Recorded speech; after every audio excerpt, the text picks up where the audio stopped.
Let's take a look at how we can go about finding the derivative of an exponential function.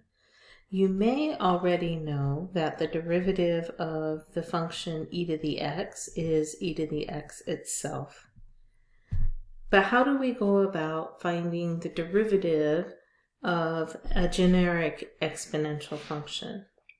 In this video, we're going to focus on how to go about finding that derivative using the formula, leaving an explanation of why this works to another video. So the derivative of b to the x is equal to the natural log of b times b to the x, where b has to be a positive number and cannot equal 0. So let's look at 3 examples. Our first example is the derivative of 2 to the x. So in this example, our base is b, so the derivative of 2 to the x is going to be the natural log of 2 times 2 to the x. In our second example, notice I have e to the x. What I want to show is that this generic formula works for all bases, and that we will get that the derivative of e to the x is e to the x using this formula. So our base in this case is the natural log of e times e to the x.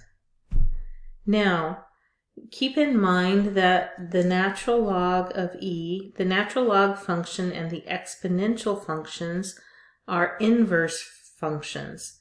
So when I take the natural log of e, what I end up with is 1. So this actually ends up being 1 times e to the x because those are inverses. And in the end, we end up with the derivative of e to the x being e to the x.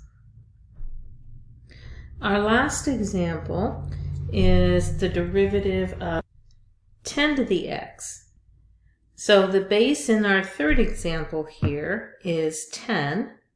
So our derivative will be the natural log of 10 times 10 to the x.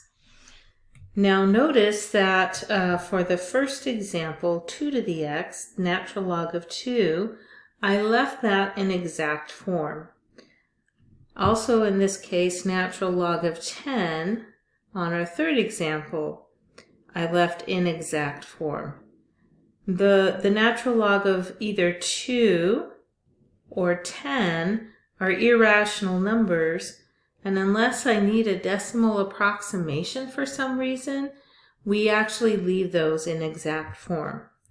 The only one where I was able to simplify that natural log part of the derivative was when I had the natural log of e, and that is because the log base e and the exponential function e are inverse functions.